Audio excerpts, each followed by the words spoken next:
So that great paragon of analytical rigor, Ask.com, says that the average American will meet 10,000 people in their lifetime. 10,000 people, that's a lot of folks. But if every one of you changed the lives of just 10 people, and each one of those people changed the lives of another 10 people, and another 10, then in 5 generations, 125 years, the class of 2014 will have changed the lives of 800 million people. 800 million people. Think about it. Over twice the population of the United States. Go one more generation, and you can change the entire population of the world, 8 billion people. If you think it's hard to change the lives of 10 people, change their lives forever, you're wrong. I saw it happen every day in Iraq and Afghanistan. A young Army officer makes a decision to go left instead of right down a road in Baghdad, and the 10 soldiers with him are saved from a close-in ambush. In Kandahar province, Afghanistan, a non-commissioned officer from the female engagement team senses that something isn't right and directs the infantry platoon away from a 500-pound IED, saving the lives of a dozen soldiers. But if you think about it, not only were those soldiers saved by the decisions of one person, but their children were saved, and their children's children. Generations were saved by one decision, one person. But changing the world can happen anywhere, and anyone can do it. So what starts here can indeed change the world. But the question is, what will the world look like after you change it? Well, I'm confident that it will look much, much better. But if you'll humor this old sailor for just a moment, I have a few suggestions that might help you on your way to a better world. And while these lessons were learned during my time in the military, I can assure you that it matters not whether you ever served a day in uniform. It matters not your gender, your ethnic or religious background, your orientation, or your social status. Our struggles in this world are similar, and the lessons to overcome those struggles and to move forward, changing ourselves and changing the world around us, will apply equally to all. I've been a Navy SEAL for 36 years, but it all began when I left UT for basic SEAL training in Coronado, California. Basic SEAL training is 6 months of long, torturous runs in the soft sand, midnight swims in the cold water off San Diego, obstacle courses, unending calisthenics, days without sleep, and always being cold, wet, and miserable. It is 6 months of being constantly harassed by professionally trained warriors who seek to find the weak of mind and body and eliminate them from ever becoming a Navy SEAL. But the training also seeks to find those students who can lead in an environment of constant stress, chaos, failure, and hardships. To me, basic SEAL training was a lifetime of challenges crammed into 6 months. So here are the 10 lessons I learned from basic SEAL training that hopefully will be of value to you as you move forward in life.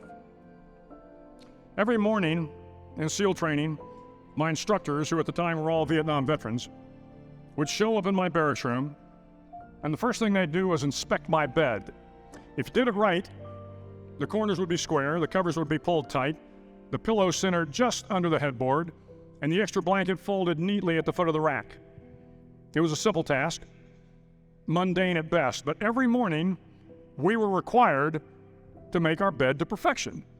It seemed a little ridiculous at the time, particularly in light of the fact that we were aspiring to be real warriors, tough, battle-hardened SEALs. But the wisdom of this simple act has been proven to me many times over. If you make your bed every morning, you will have accomplished the first task of the day. It will give you a small sense of pride, and it will encourage you to do another task, and another, and another. And by the end of the day, that one task completed will have turned into many tasks completed. Making your bed will also reinforce the fact that the little things in life matter. If you can't do the little things right, you'll never be able to do the big things right. And if by chance you have a miserable day, you will come home to a bed that is made, that you made. And a made bed gives you encouragement that tomorrow will be better. So if you want to change the world, start off by making your bed. During SEAL training, the students are all broken down into boat crews. Each crew is 7 students, 3 on each side of a small rubber boat, and 1 coxswain to help guide the dinghy. Every day your boat crew forms up on the beach and is instructed to get through the surf zone and paddle several miles down the coast. In the winter, the surf off San Diego can get to be 8 to 10 feet high, and it is exceedingly difficult to paddle through the plunging surf unless everyone digs in. Every paddle must be synchronized to the stroke count of the coxswain. Everyone must exert equal effort, or the boat will turn against the wave and be unceremoniously dumped back on the beach. For the boat to make it to its destination, everyone must paddle. You can't change the world alone. You will need some help. And to truly get from your starting point to your destination takes friends, colleagues, the goodwill of strangers, and a strong coxswain to guide you. If you want to change the world, find someone to help you paddle. Over a few weeks of difficult training, my SEAL class, which started with 150 men, was down to just 42. There were now 6 boat crews of 7 men each. I was in the boat with the tall guys, but the best boat crew we had was made up of the little guys, the Munchkin crew we called them. No one was over 5'5". The Munchkin boat crew had 1 American Indian, 1 African American, 1 Polish American, 1 Greek American, 1 Italian American, and 2 tough kids from the Midwest. They out-paddled, outran, and outswam all the other boat crews. The big men in the other boat crews would always make good-natured fun of the tiny little flippers the Munchkins put on their tiny little feet prior to every swim. But somehow these little guys, from every corner of the nation and the world, always had the last laugh, swimming faster than everyone and reaching the shore long before the rest of us. SEAL training was a great equalizer. Nothing mattered but your will to succeed, not your color, not your ethnic background, not your education, not your social status. If you want to change the world, measure a person by the size of their heart, not by the size of their flippers. Several times a week, the instructors would line up the class and do a uniform inspection. It was exceptionally thorough. Your hat had to be perfectly starched, your uniform immaculately pressed, your belt buckle shiny and void of any smudges. But it seemed that no matter how much effort you put into starching your hat or pressing your uniform or polishing your belt buckle, it just wasn't good enough. The instructors would find something wrong. For failing uniform inspection, the student had to run, fully clothed, into the surf zone, then wet from head to toe, roll around on the beach until every part of your body was covered with sand. The effect was known as a sugar cookie. You stayed in the uniform the rest of the day, cold, wet, and sandy. There were many a student who just couldn't accept the fact that all their efforts were in vain, that no matter how hard they tried to get the uniform right, it went unappreciated. Those students didn't make it through training. Those students didn't understand the purpose of the drill. You were never going to succeed. You were never going to have a perfect uniform. The instructors weren't going to allow it. Sometimes, no matter how well you prepare or how well you perform, you still end up as a sugar cookie. It's just the way life is sometimes. If you want to change the world, get over being a sugar cookie and keep moving forward. Every day during training, you were challenged with multiple physical events: long runs, long swims, obstacle courses, hours of calisthenics, something designed to test your mettle. Every event had standards, times you had to meet. If you failed to meet those times, those standards, your name was posted on a list, and at the end of the day, those on the list were invited to a circus. A circus was 2 hours of additional calisthenics, designed to wear you down, to break your spirit, to force you to quit. No one wanted a circus. A circus meant that for that day, you didn't measure up. A circus meant more fatigue, and more fatigue meant that the following day would be more difficult, and more circuses were likely. But at some time during SEAL training, everyone made the circus list. An interesting thing happened to those who were constantly on the list. Over time, those students who did 2 hours of extra calisthenics got stronger and stronger. The pain of the circuses built inner strength and physical resiliency. Life is filled with circuses. You will fail. You will likely fail often. It will be painful. It will be discouraging. At times, it will test you to your very core. If you want to change the world, don't be afraid of the circuses. At least twice a week, the trainees were required to run the obstacle course. The obstacle course contained 25 obstacles, including a 10-foot wall, a 30-foot cargo net, a barbed wire crawl, to name a few. But the most challenging obstacle was the slide for life. It had a 3-level, 30-foot tower at one end and a 1-level tower at the other. In between was a 200-foot-long rope. You had to climb the 3-tiered tower, and once at the top, you grabbed the rope, swung underneath the rope, and pulled yourself hand over hand until you got to the other end. The record for the obstacle course had stood for years when my class began in 1977. The record seemed unbeatable, until one day a student decided to go down the slide for life head first. Instead of swinging his body underneath the rope and inching his way down, he bravely mounted the top of the rope and thrust himself forward. It was a dangerous move, seemingly foolish and fraught with risk. Failure could mean injury and being dropped from the course. Without hesitation, the student slid down the rope perilously fast. Instead of several minutes, it only took him half that time. And by the end of the course, he had broken the record. If you want to change the world, sometimes you have to slide down the obstacles head first. During the land warfare phase of training, the students are flown out to San Clemente Island, which lies off the coast of San Diego. The waters off San Clemente are a breeding ground for the great white sharks. To pass SEAL training, there are a series of long swims that must be completed. One is the night swim. Before the swim, the instructors joyfully brief the students on all the species of sharks that inhabit the waters off San Clemente. They assure you, however, that no student has ever been eaten by a shark, at least not that they can remember. But you are also taught that if a shark begins to circle your position, stand your ground. Do not swim away. Do not act afraid. And if the shark, hungry for a midnight snack, darts towards you, then summons up all your strength and punch him in the snout, and he will turn and swim away.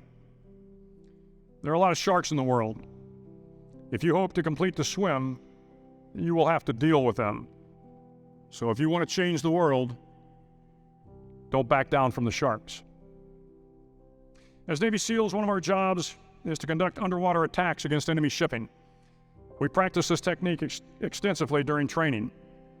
The ship attack mission is where a pair of SEAL divers is dropped off outside an enemy harbor and then swims well over 2 miles underwater using nothing but a depth gauge and a compass to get to the target. During the entire swim, even well below the surface, there is some light that comes through. It is comforting to know that there is open water above you. But as you approach the ship, which is tied to a pier, the light begins to fade. The steel structure of the ship blocks the moonlight. It blocks the surrounding street lamps. It blocks all ambient light. To be successful in your mission, you have to swim under the ship and find the keel, the center line, and the deepest part of the ship. This is your objective.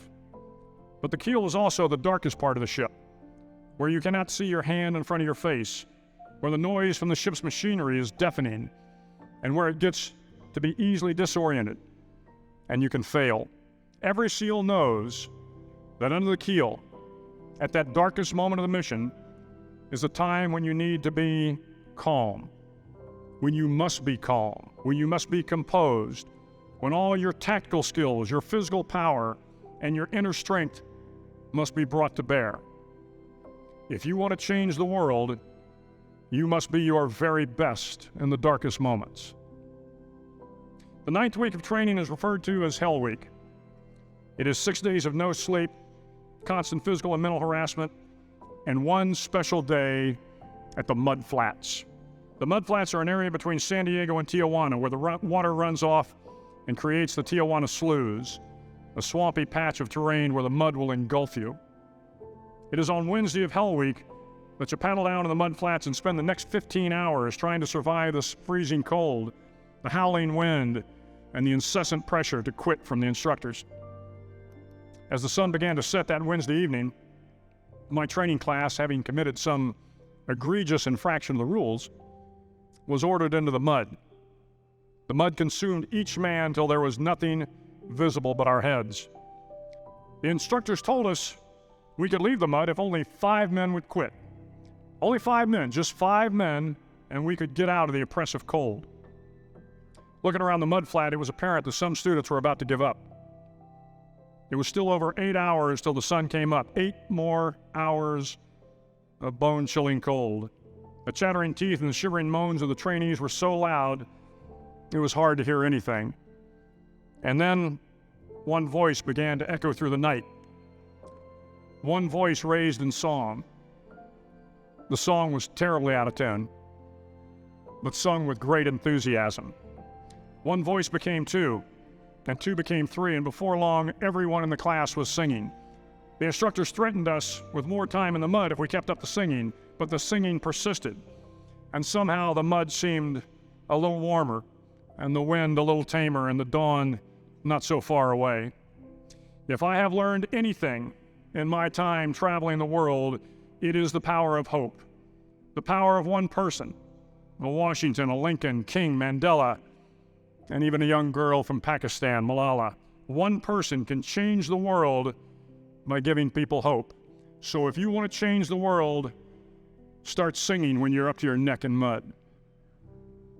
Finally, in SEAL training, there's a bell. A brass bell that hangs in the center of the compound for all the students to see. All you have to do to quit is ring the bell.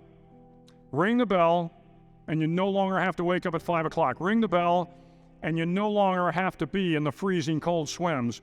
Ring the bell, and you no longer have to do the runs, the obstacle course, the PT, and you no longer have to endure the hardships of training. All you have to do is ring the bell to get out.